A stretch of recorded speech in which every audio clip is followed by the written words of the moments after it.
Así inicia Es Noticia en profundidad. Qué placer acompañarles. Soy Tatiana Pérez, les saludo desde nuestra sede central en Caracas, en Venezuela. A partir de este momento, en la próxima hora, tenemos 3 temas que son noticia. Aquí están primero desplegados en titulares. En Noticia Ecuador. La violencia presente en diversas formas aterra a la población. Este viernes se reportaron nuevos enfrentamientos en la penitenciaría del Litoral en Guayaquil. En esta misma ciudad, la víspera se registraron 3 explosiones y el miércoles en Esmeraldas se produjo una masacre. La policía propone que niños y niñas vayan a las escuelas con chalecos antibalas. Analizamos este escenario.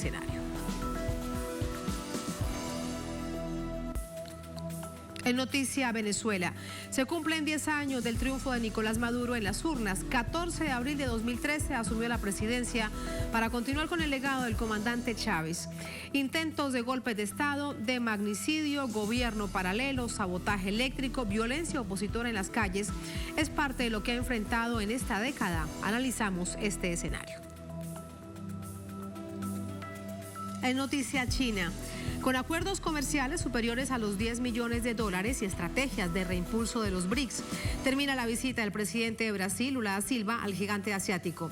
¿Cuáles son sus implicaciones para un mundo y una América Latina en disputa? Vamos a ver.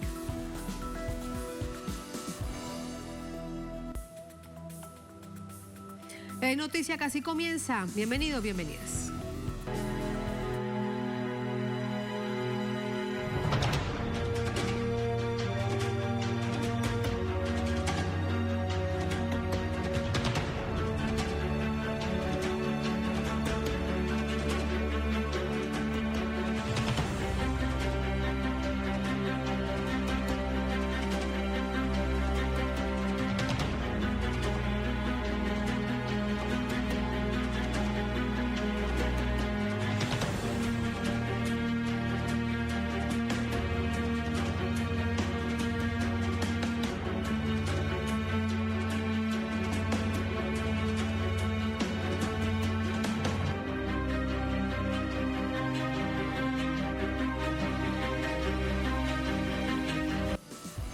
En Noticia Ecuador, 3 explosiones en la ciudad de Guayaquil, en la provincia de Guayas, mantienen en alerta a la población mientras que el ministro de Interior y la policía se contradicen.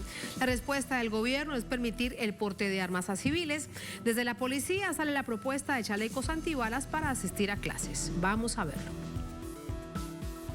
3 artefactos explosivos estallaron entre el jueves por la noche y la madrugada del viernes en la ciudad de Guayaquil, una de las zonas que más sufre el repunte de la violencia en Ecuador el último año. Según la policía, no se reportaron víctimas. Más tarde, se produjeron enfrentamientos entre internos en la penitenciaría del Litoral. La víspera, 3 guardias penitenciarias fueron asesinadas, además de otros crímenes contra civiles en la misma ciudad esta semana. El ministro del Interior, Juan Zapata, reconoció que el país atraviesa el peor momento de crisis de violencia. Detalló que existen 39 amenazas de bomba. Tenemos 39 amenazas de bomba en diferentes ciudades del país, especialmente en Quito y en Guayaquil. ¿Cuántas en Guayaquil aproximadamente? En Guayaquil aproximadamente el 40% de eso y el resto casi es en la capital. Ok, o sea, 15 más o menos en Guayaquil. Más o menos, pero Carlos... Entonces ahí está lo que están diciendo. No, pero ninguna se ha materializado. ¿Qué nos están haciendo a nosotros? Operaciones psicológicas. El jueves, la Embajada de Estados Unidos lanzó una alerta de seguridad en su sitio web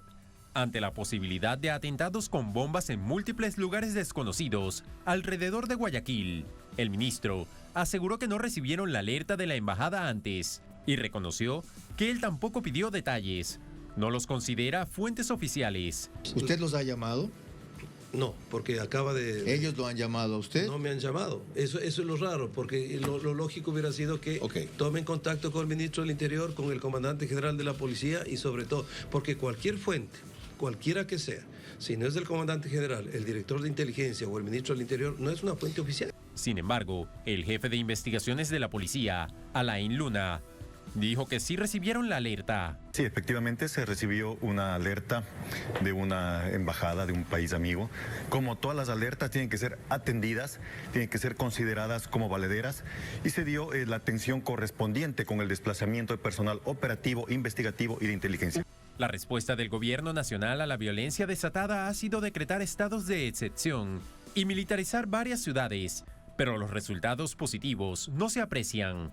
Además, este mes, el presidente Guillermo Lasso autorizó la tenencia y porte de armas de uso civil para defensa personal bajo estrictos requisitos. Una polémica medida que está pendiente de la regulación respectiva para poder aplicarse. Entre tanto, en la provincia de Esmeraldas, un coronel de la policía responsabiliza a la población de la violencia y recomendaba que los estudiantes asistan a clases con chalecos antibalas.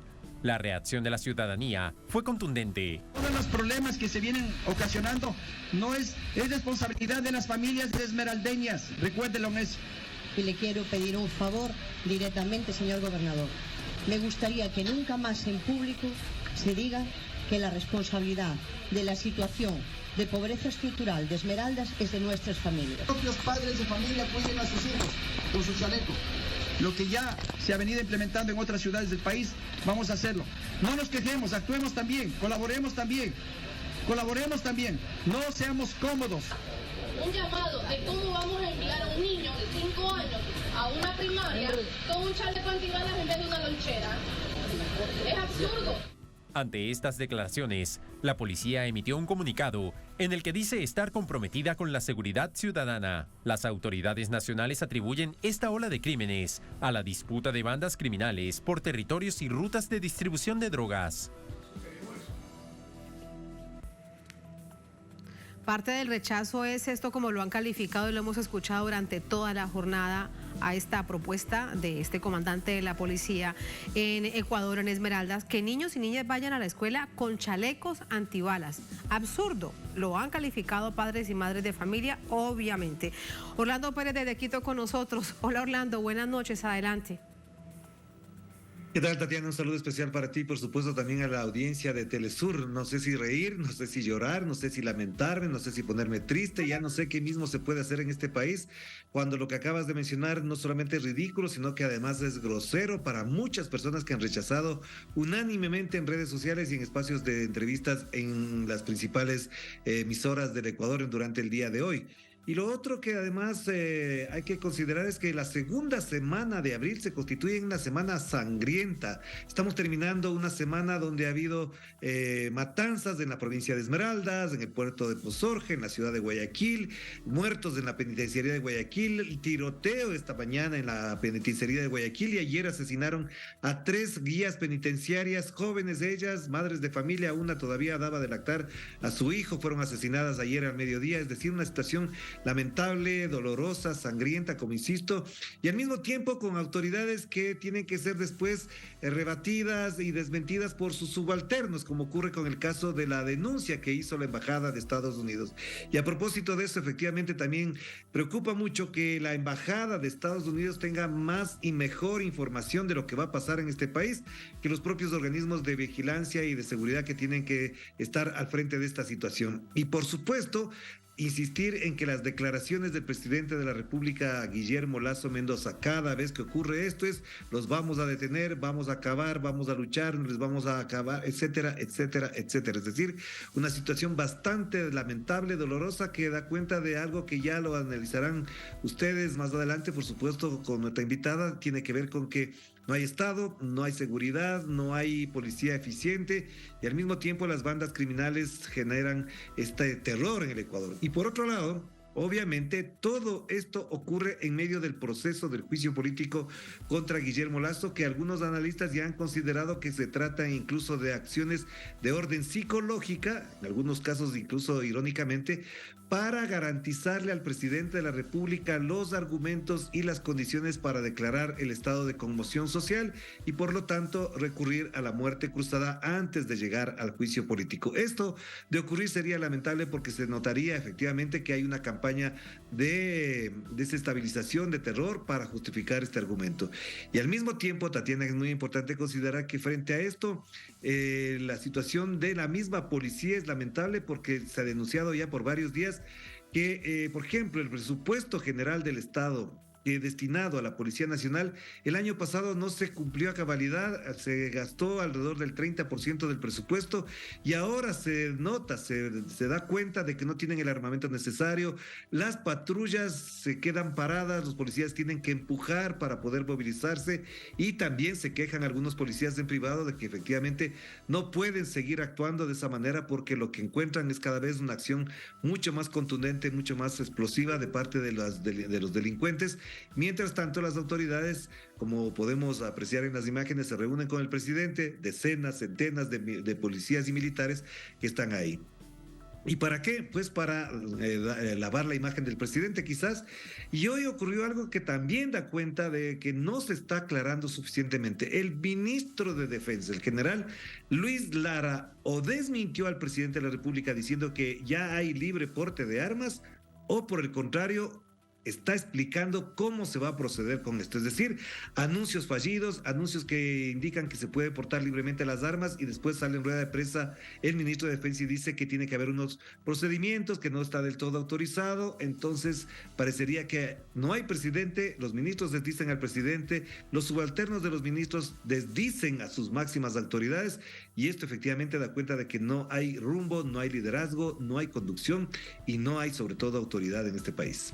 Y entonces tratan, Orlando, desde los medios de comunicación, veíamos algunos titulares hoy de terror psicológico, culpar a la propia población, y a esto le sumaría lo que pedía el comandante de la policía en Esmeralda, es que ustedes deben hacer algo, pero no se le puede trasladar a la población la seguridad que corresponde a un Estado. ¿Encuentras en esta narrativa mediática una línea que intente culpar a la población de esta situación? Bueno, efectivamente hay sectores de los medios de comunicación que han actuado muy ligados a la narrativa política y mediática del gobierno para justificar una serie de acciones, para echar la culpa a los desestabilizadores.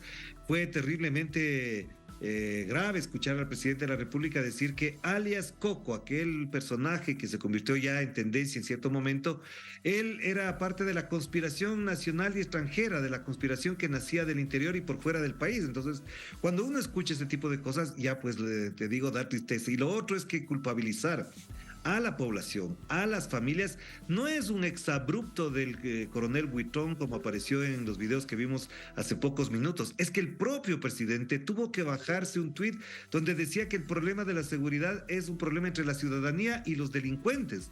Es decir, si desde la máxima autoridad ya se delega el problema, se relega a un enfrentamiento entre la ciudadanía y los delincuentes, que además les piden que los niños vayan a la escuela con chalecos antibalas, obviamente esto ya es una cosa que no se entiende ni cabe en cualquier democracia madura, ni en cualquier sistema republicano. Y por último, además, frente a esta situación, aparecen noticias que sorprenden a muchos. El New York Times, no es Telesur, no es un medio de comunicación que le haga a la oposición al gobierno del señor Guillermo Lasso, ni nada por el estilo.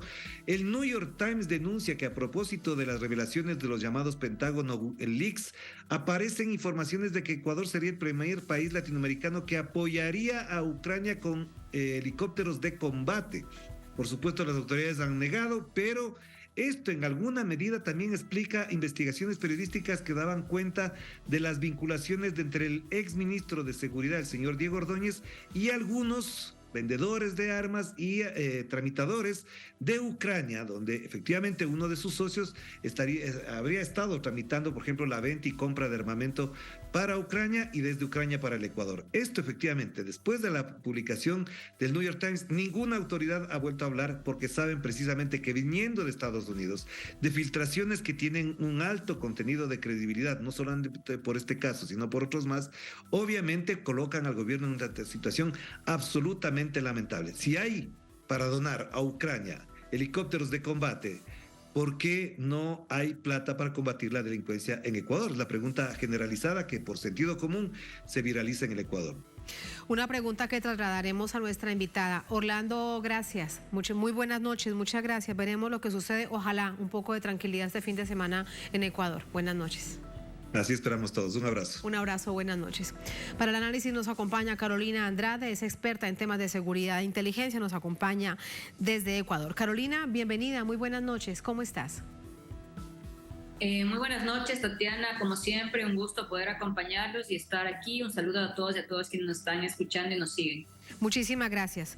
Como son distintos escenarios, todos tan complejos, le voy a ir preguntando de a poco para que usted desde su conocimiento nos ayude a comprender y analizar qué es lo que está sucediendo. El primero de ellos, que sea la Embajada de Estados Unidos la que la víspera alerte al país y no las propias autoridades nacionales en materia de seguridad y de inteligencia, que se registraría en Guayaquil explosiones y que había que estar muy alertas con respecto a ello. ¿Esto qué es lo que quiere decir o qué es lo que está sucediendo o qué es lo que está fallando? Bueno, creo que hay varios elementos de fondo que están fallando y que no es reciente. Como ustedes pudieron ver en la descripción, en el análisis que presentó Orlando y en los eventos, hechos que se han dado los últimos días, existe un vacío de poder en el Ecuador. No hay un jefe de Estado que sea capaz de liderar la toma de decisiones, es decir, estamos básicamente en un vacío de poder. Y frente a ese vacío de poder, lo que sigue avanzando y lo que se sigue consolidando son estructuras de gobernanza criminal. ¿Qué quiere decir esto? Quiere decir que ante la ausencia de Estado, ante la ausencia de un Estado eficiente, de un Estado que realmente cumpla su rol, lo que tenemos es una ocupación de estructuras de gobernanza criminal que son quienes definen las dinámicas económicas, las dinámicas sociales, los horarios de apertura de los locales comerciales, de las actividades turísticas, etc. Y eso es terrible porque significa que se ha perdido territorio, se ha perdido población y territorio que ahora depende de la criminalidad, que vive de la criminalidad, que sabe que recibe recursos de actividades ilícitas y eso le permite vivir, le permite obtener incluso servicios básicos de alimentación, salud, educación, y eso es un problema y un desafío grandísimo que tendrá el Ecuador que enfrentar en los próximos años ante esta incapacidad de organizar el Estado, de comandar la toma de decisiones y de realmente priorizar los recursos como se necesita en el ámbito de seguridad, pero también en el sector social. ¿De cuánto dinero estamos hablando? ¿Cuánto, si lo ponemos en términos económicos, se necesita para que se exprese esto en una policía fuerte, una policía que tenga todos los implementos necesarios para proteger a la ciudadanía? Es difícil ahorita hacer un cálculo específico de cuál sea ese valor, pero creo que el Estado, el gobierno actual incluso ha sido ineficiente con los recursos que ha tenido disponibles. Sabemos que la política del gobierno actual no ha sido priorizar la inversión pública, ha sido pagar a los acreedores de deuda a nivel internacional y lo que queda, el restante, el residuo de eso, pues invertirlo en diferentes espacios, pero ¿cuál es la estrategia? Lo colocan como presupuestos codificados en el presupuesto general del Estado, pero no se genera esa ejecución. Es decir, como decía Orlando, del 100% del presupuesto otorgado al sector seguridad, solamente se ha ejecutado en el año 2022 cerca del 30%. De 220 millones, solamente se ejecutaron cerca de 60 millones de dólares. Esto entonces, Carolina, es un austericidio, porque ¿cómo más se le califica esto? Esto es un austericidio, eso es un atentado contra la propia población en un tema de seguridad nacional con esa violencia desbordada. Claro, es un cúmulo de decisiones, ¿no? Primero es un modelo, una visión que fue el modelo que ganó la elección, que era un Estado reducido, un Estado mínimo, un Estado libertario bajo la idea de los libertarios de que el Estado tiene que cumplir el mínimo rol posible, pero esto se tradujo incluso en no cumplir las responsabilidades, obligaciones básicas que tiene que cumplir el Estado, que es garantizar la seguridad integral a todos los ecuatorianos y ecuatorianas en el caso de la Constitución del Ecuador. Entonces estamos viendo el resultado de ese modelo neoliberal que lo que busca es reducir esa capacidad de Estado, no darle recursos, tener un Estado incapaz de regular, de controlar, de ejercer presencia efectiva y simplemente delegar cualquier capacidad de desarrollo, de educación, de salud al individuo que en este momento está siendo cooptado por la criminalidad, por la violencia, en un contexto de una crisis mundial, social, económica, incluso que viene en Ecuador desde antes de la pandemia y que no recibieron esas poblaciones, esas familias, un apoyo, un aliento, un alivio. Esto es como uno de los elementos, con un escenario regional que sabemos que Colombia está produciendo niveles récords de coca. No hablo mejor dicho, de los últimos datos que son de 2021, un récord de 43% los cultivos de uso ilícito a comparación del año anterior, es decir, una política de drogas que ha fracasado, que como lo ha dicho el presidente de Colombia es necesario repensarlo desde una mirada regional, con una posición regional, porque los muertos se quedan en nuestra región, en América Latina, se queda el 37% de los homicidios mundiales en una región que representa el 8% de la población mundial. Entonces tenemos la región más violenta, más desigual, con una política antidrogas que hemos visto que no ha funcionado, que ha fracasado y que necesita tener una posición estratégica regional para replantearla y realmente buscar otras opciones, porque lo que nos queda es más violencia, más inseguridad, más criminalidad, y ese no puede ser el futuro que se ofrezca a la población latinoamericana. Sin duda, ni presente ni futuro, una política impuesta por Estados Unidos desde hace décadas que sin duda es un fracaso desde la vía legal, porque desde la ilegalidad pues es un gran negocio. ¿Cómo entender entonces que hay ahora distintos grupos organizados, criminales, aliados al narcotráfico, Carolina, en Ecuador? ¿Y cuánto de ellos son los que producen este nivel de violencia? ¿Cuántos grupos, si se conoce de pronto, si ya hay alguna información de manera oficial que permita establecer esta radiografía?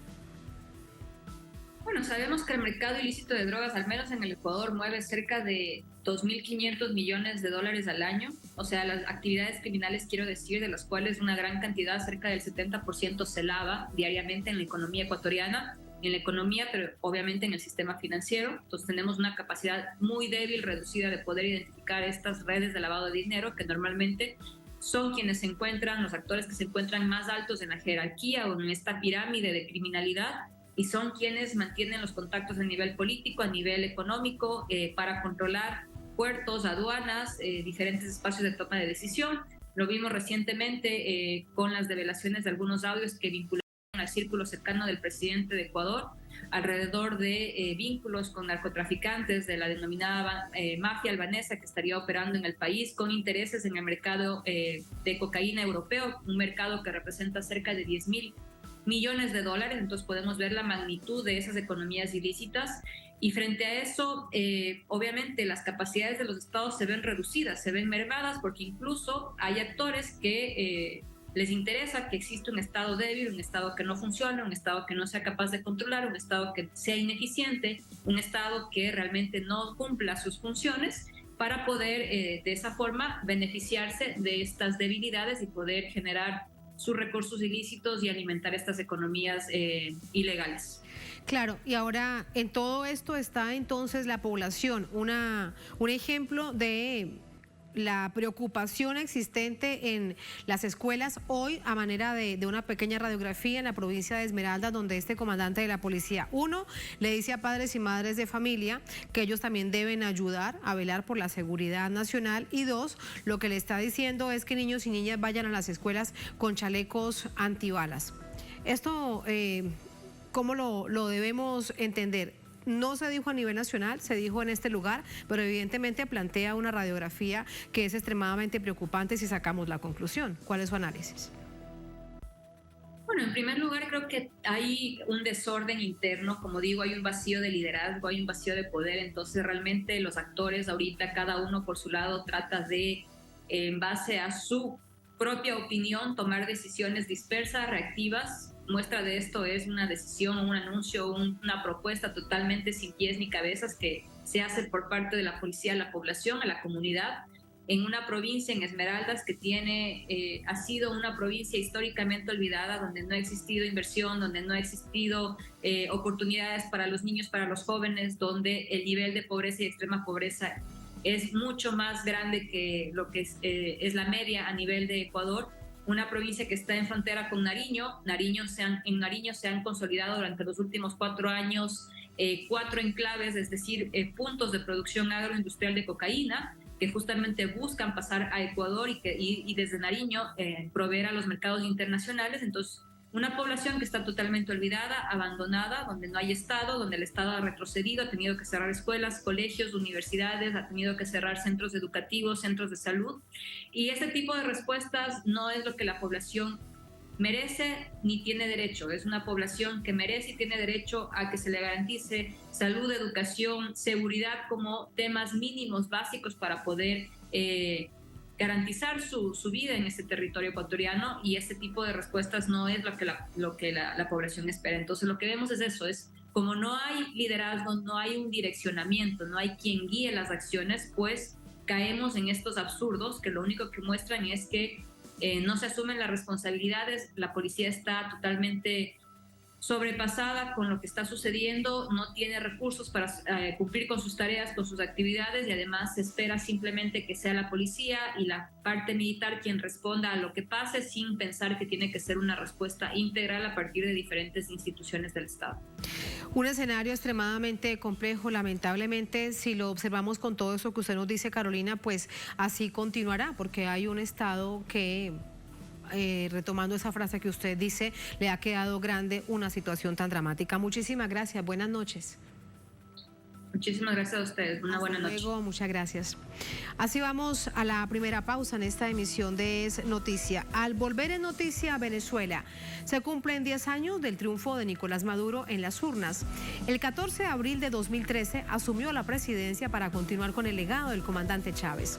Intentos de golpe de Estado, de magnicidio, gobierno paralelo o fantasma, sabotaje eléctrico, violencia opositora en las calles, conocida en Venezuela como guarimbas, es solo parte de lo que ha enfrentado en esta década. Lo analizamos al volver en El Noticia.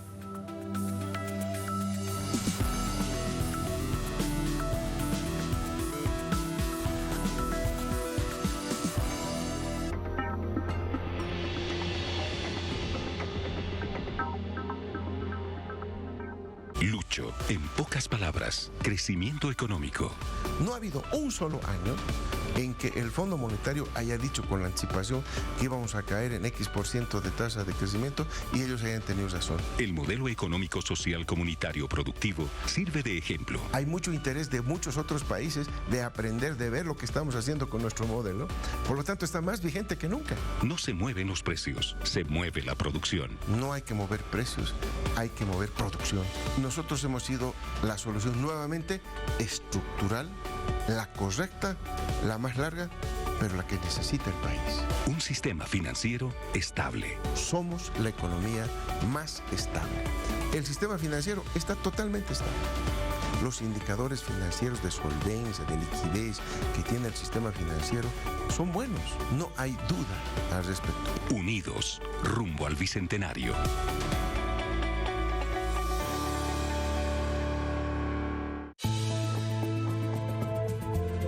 El mundo sintoniza Telesur. Ramiro Angulo desde el Perú.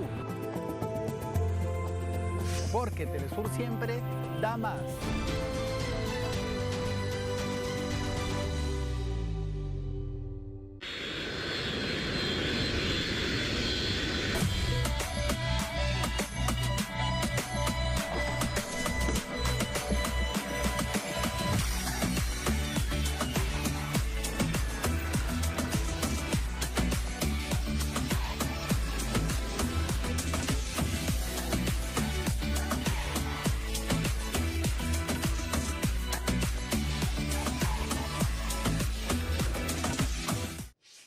Recorre los acontecimientos nacionales e internacionales en un espacio que ofrece lo más relevante del panorama mundial y lo que fue noticia durante toda la semana.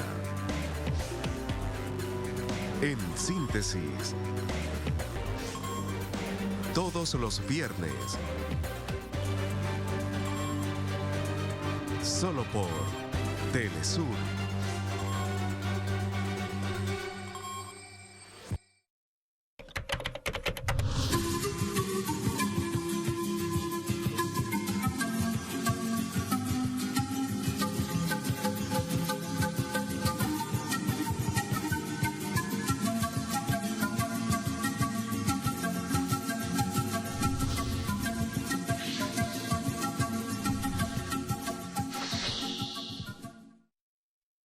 Somos la manifestación de las civilizaciones milenarias. Somos ritos y costumbres. Somos la voz de los pueblos que se niegan a desaparecer. Somos lenguas y patrimonios. Somos indígenas. Somos afros. Somos blancos. Somos arte. Somos tradiciones. Somos culturas. Eso somos. De lunes a viernes, solo por Telesur.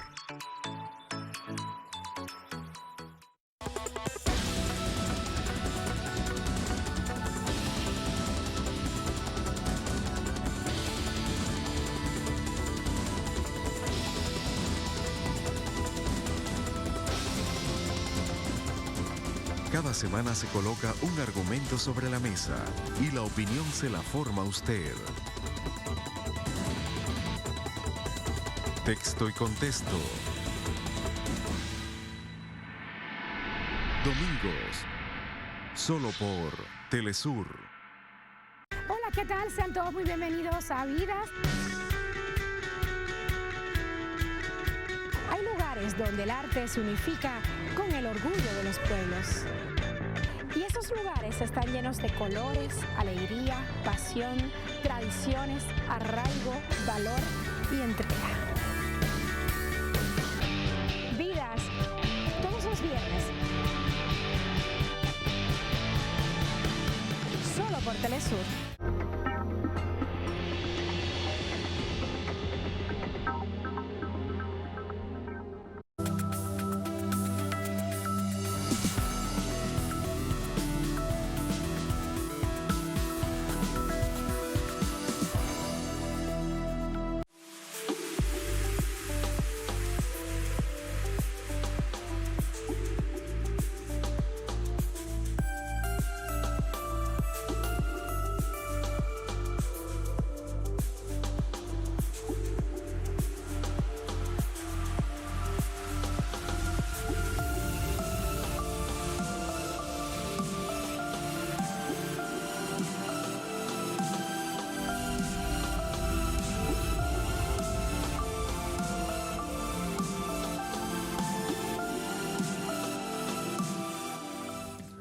En noticia, Venezuela en medio de una guerra económica, medidas coercitivas unilaterales, intentos de golpe de Estado, magnicidio, falsas noticias y ataques de los poderes hegemónicos.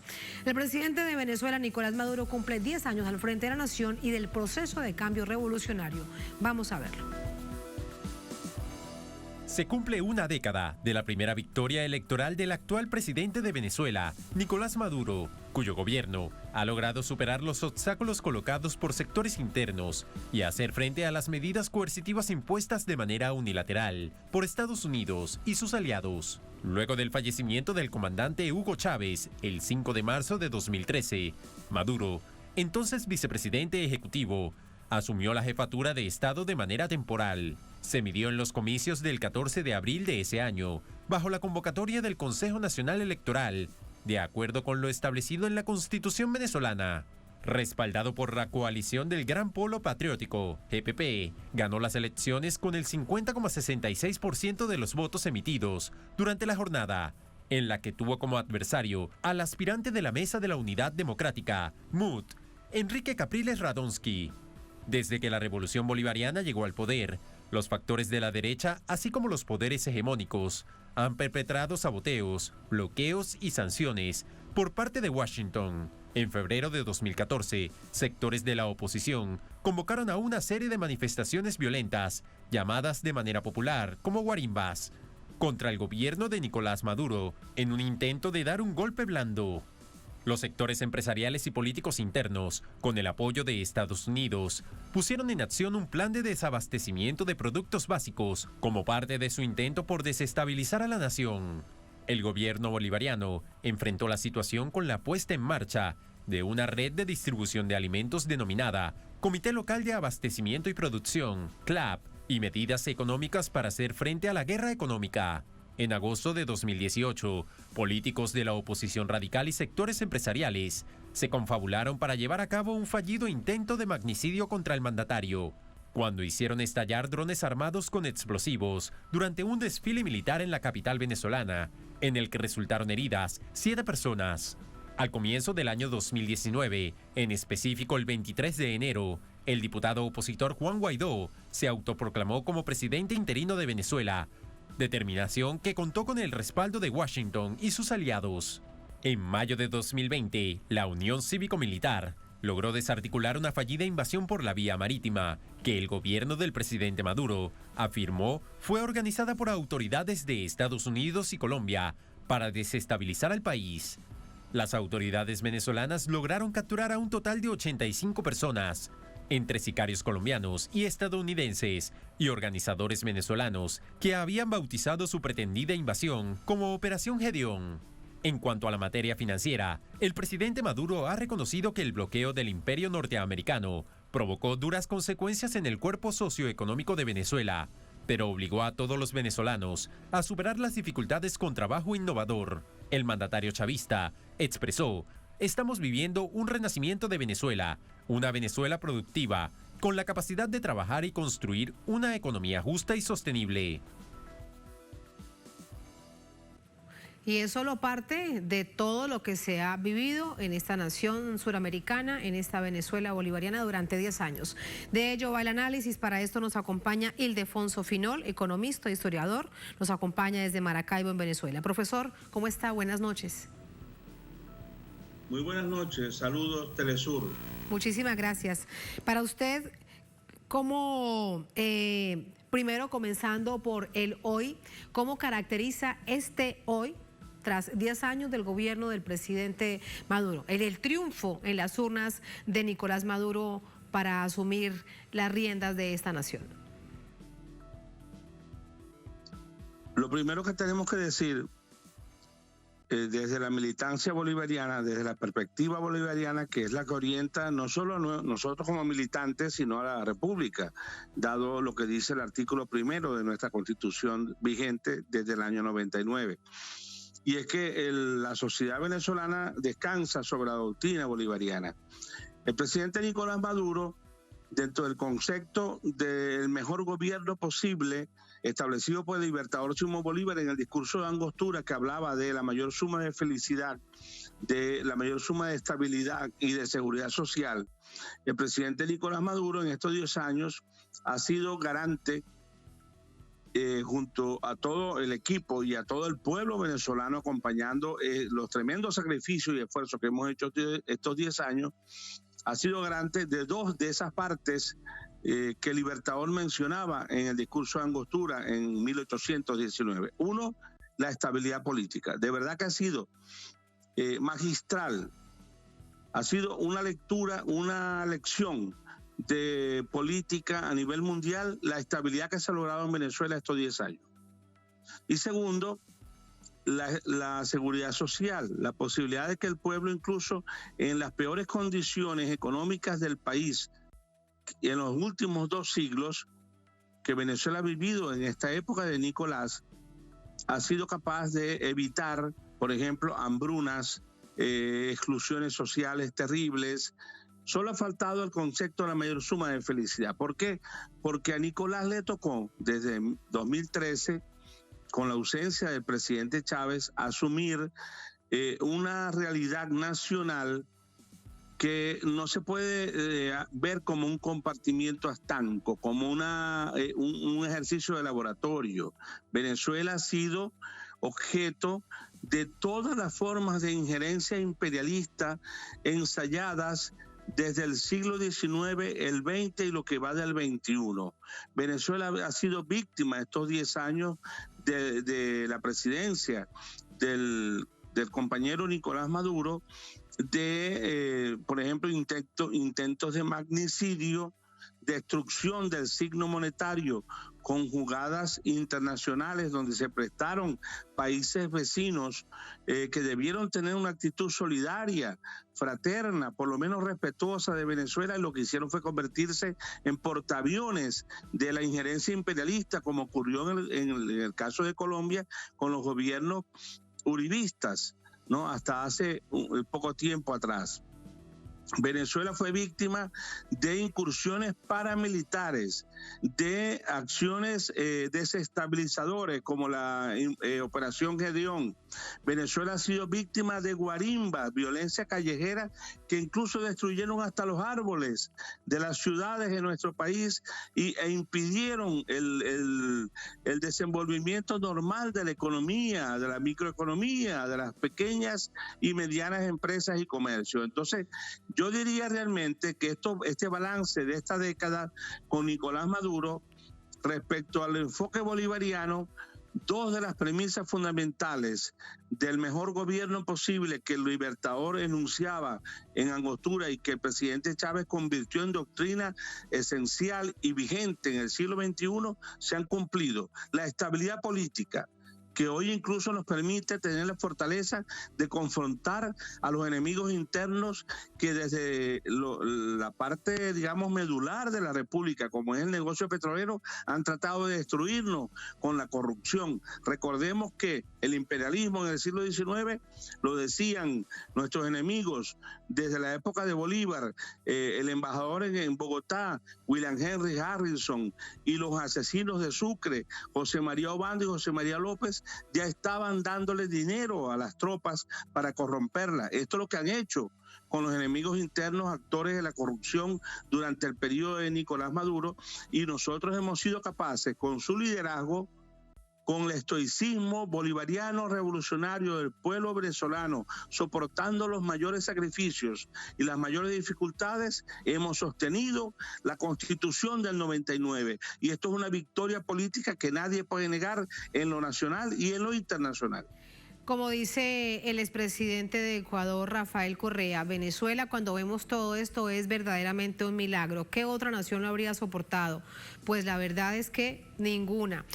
En este sentido, hoy el presidente Nicolás Maduro también a manera de balance planteaba lo que ha significado en el marco de esta lucha, las formas creativas de avanzar y de desarrollo social. Hacía referencia a varios hitos que son un emblema para Venezuela, como por ejemplo la Gran Misión Vivienda Venezuela, en medio de toda esta dificultad de seguir construyendo viviendas para los sectores más vulnerables. Vamos a recordar cómo lo decía y continuamos con el análisis. Ustedes saben que es construir 500.000 viviendas por año y mantener el sistema de emisiones y mantener la estabilidad, la paz del país y mantener y lograr el crecimiento económico que logramos el año pasado. Y mantener el crecimiento económico que va a ser uno de los crecimientos económicos más grandes de América Latina este año 2023, con apenas el 10%, menos del 10% del ingreso que Venezuela tenía en el 2013, hace 10 años. Ahí está lo que decía en materia de desarrollo social el presidente Maduro. Y hoy a su tren ministerial también les dijo, les recordó de una manera muy acentuada, profesor Ildefonso, que deben mantenerse en las calles para escuchar las mayores y las más sentidas necesidades del pueblo. Hoy, después de 10 años, vemos también cómo el Fondo Monetario Internacional, en su informe de perspectivas de crecimiento, dice que para este año 2023, la única nación de América Latina que va a crecer es Venezuela, sobre el 4.5%. Lo dice el Fondo Monetario Internacional, está en los informes de perspectivas, que después no vayan a decir que alguien se inventó una cifra, lo dice el FMI. ¿Cuál es su análisis? Es verdad, y eso no nos alegra para nada. A nosotros no nos alegra que el tema económico de América Latina sea tan grave, tan drástico, tan vulnerable, que sigamos atados a ese viejo concepto de la dependencia, entre comillas, del subdesarrollo, que, bueno, imagínense, Venezuela en la situación en que está, sea el país que encabece el crecimiento económico. Eso nos duele más bien. ¿Por qué? Porque nosotros somos solidarios con la posibilidad de que nuestra vía Yala, no desde el río Bravo hasta la Patagonia, desde Alaska hasta la Patagonia, porque son todos nuestros pueblos hermanos, sobre todo los pueblos originarios, los pueblos afrodescendientes, la clase trabajadora del continente, que somos la gran mayoría, tengamos la posibilidad de vivir en economías que nos permitan una vida digna. Pero hay que decir la verdad, que Venezuela haya logrado, en el marco del cerco diplomático, del sabotaje económico, del boicot económico, de más de 700 sanciones, entre comillas, porque no son legales, sino son avaladas por el Consejo de Seguridad de Naciones Unidas, por el sistema de las Naciones Unidas y por los organismos multilaterales. Son medidas coercitivas unilaterales ejercidas, además, por un gobierno criminal, como el gobierno de Estados Unidos, que es el principal promotor de las guerras, de la destrucción de los ecosistemas, del calentamiento global, de la discriminación de los seres humanos respecto de las migraciones, que es el principal aprovechador, beneficiario del narcotráfico mundial y todas las economías criminales a nivel mundial, entre ellas el armamentismo, que vengan ellos a aplicarnos unas medidas de verdad criminales, asesinas, como se lo han hecho al pueblo de Cuba, como se lo han hecho a Nicaragua, como se lo pretendieron hacer a Bolivia y a todos los pueblos de nuestra América de Abya Yala, que levantamos la frente de manera digna, porque lo que no nos perdonan, no solo en el caso venezolano, que tengamos las mayores reservas energéticas del mundo en materia de hidrocarburos, sino que no nos perdonan que hayamos reivindicado en el siglo XXI el proyecto bolivariano, que es el proyecto de la emancipación antiimperialista de los pueblos de nuestra América, que es el proyecto que plantea, como lo hizo Bolívar en Angostura, la igualdad establecida y practicada, el buen gobierno, que es ese rango entre el buen vivir individual, familiar, personal y el bien común, eso que tanto le preocupaba al libertador Simón Bolívar y que nuestros pueblos originarios lo tienen como máxima de su cosmovisión, cuál es el bien común, el bien de la comunidad, porque no nos sentimos propietarios en términos esclavistas, feudalistas o capitalistas neoliberales de los bienes de la naturaleza, sino que somos parte de ella. Entonces el enfoque venezolano, por supuesto, de estos 23 años, es un mal ejemplo, no lo perdona. Claro. Es un mal ejemplo para los poderes hegemónicos. No lo quería decir por la palabra mal ejemplo. Sí. Es un muy mal ejemplo, pero muy buen ejemplo para nuestra América Latina y las luchas populares. Profesor, gracias. Muy buenas noches. Gracias a ustedes, un gran abrazo. Hasta luego, muchas gracias. Así vamos a la última pausa en esta emisión de Es Noticia. Al volver en Noticia, China, con acuerdos comerciales superiores a los $10 millones y estrategias de reimpulso de los BRICS. Termina la visita del presidente de Brasil, Luis Ignacio Lula da Silva, al gigante asiático. ¿Cuáles son las implicaciones para un mundo y una América Latina en disputa? Vamos a analizarlo al volver en Es Noticia.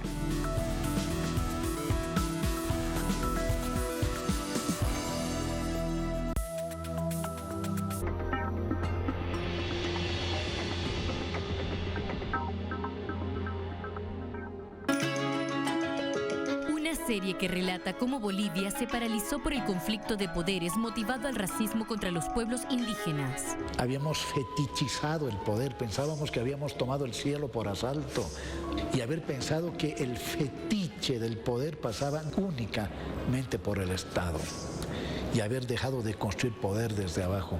En ese momento, ¿sí?, se va produciendo no solamente un vaciamiento político, sino las condiciones necesarias para una derrota moral. Noviembre Rojo, el golpe. Yo creo que el gobierno subestima lo que estaba ocurriendo, ¿sí? Y creo que se da cuenta cuando ya no era posible reaccionar. En estreno, sábado, solo por Telesur.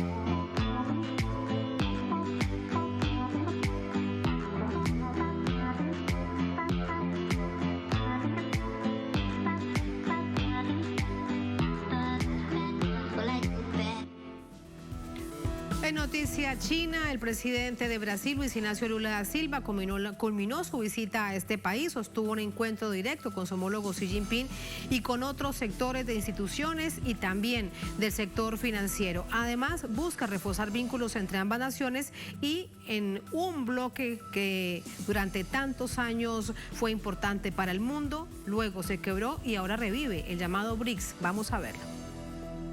El presidente Xi Jinping recibió este viernes a su homólogo de Brasil, Luis Ignacio Lula da Silva, en el Gran Salón de Pekín. El portavoz de la Cancillería china, Wang Wenbin, calificó la visita de Lula como un momento idóneo para promover la cooperación bilateral y enfrentar en conjunto los retos globales. China está dispuesta a trabajar con Brasil para utilizar esta visita como una oportunidad para promover una cooperación mutuamente beneficiosa y amistosa entre los países en desarrollo y para abordar juntos los desafíos globales.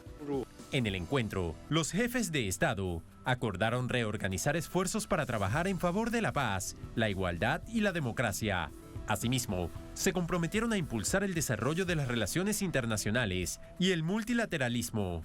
A su vez, estimular la confianza política para el fortalecimiento de las relaciones de los dos países. Ambas naciones suscribieron 15 acuerdos por más de $10.000 millones.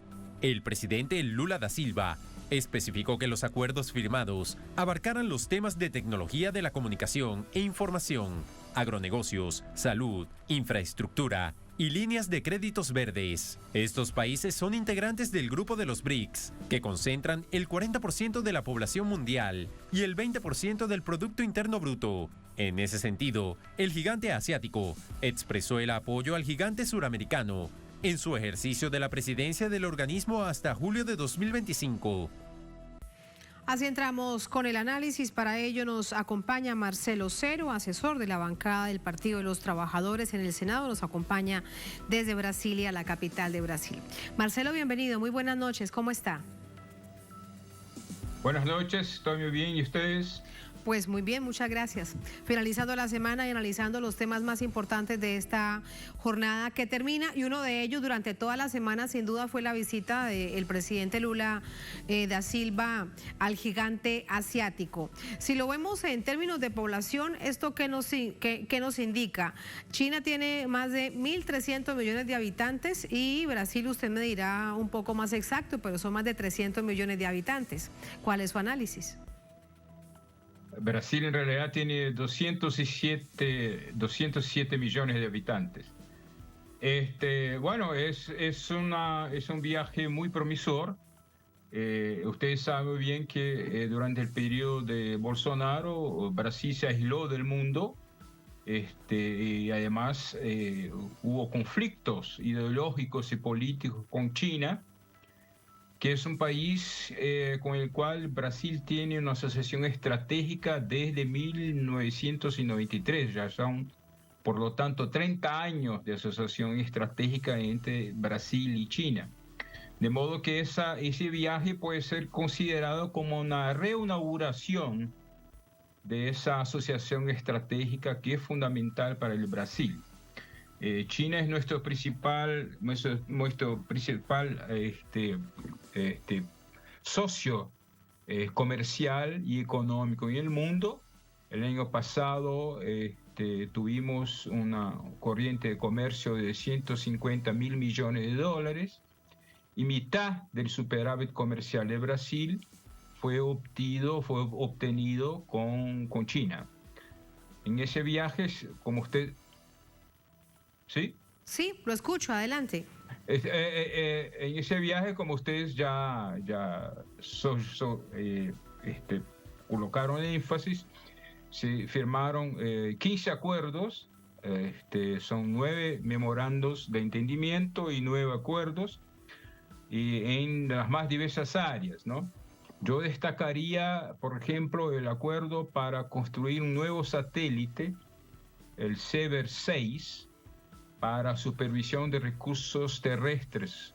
Nosotros ya construimos con China 5 de esos satélites y ahora vamos a construir el 6º, que es fundamental para que Brasil supervisione, por ejemplo, los incendios forestales y controle esos incendios forestales.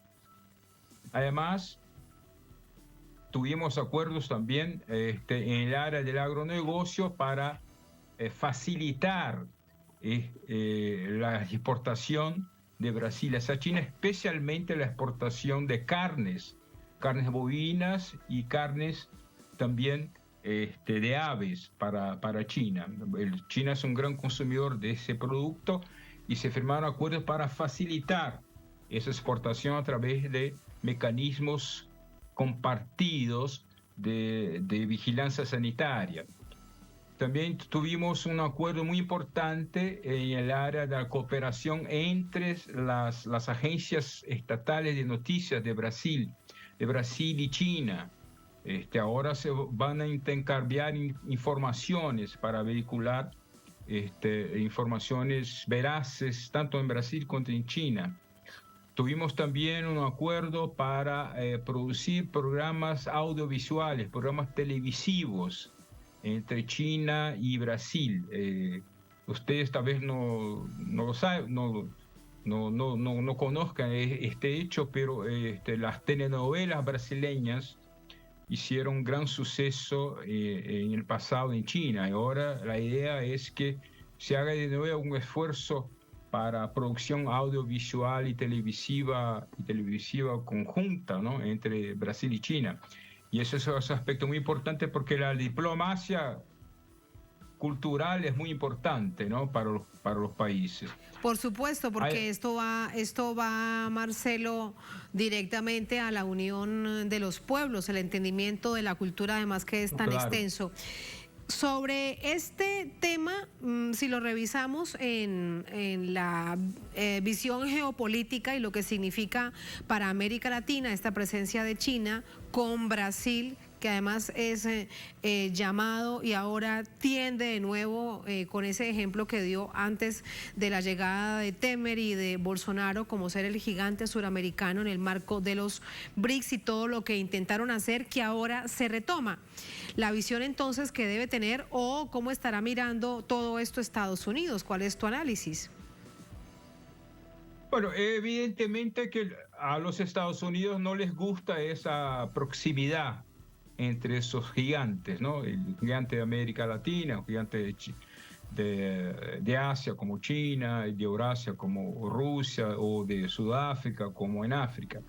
Pero eso es una tendencia inexorable, ¿no? Porque, como ya le dije, China hoy en día es el principal socio comercial y económico de Brasil. Nosotros exportamos mucho más para China de que para los Estados Unidos, por ejemplo. Entonces, China se ha convertido en un país más importante para Brasil que los Estados Unidos. No que los Estados Unidos no tengan importancia, pero para Brasil hoy en día China es, repito, un socio más denso de que los Estados Unidos. Evidentemente que los Estados Unidos tienen una política de confronto con China, con Rusia y con otros países, ¿no?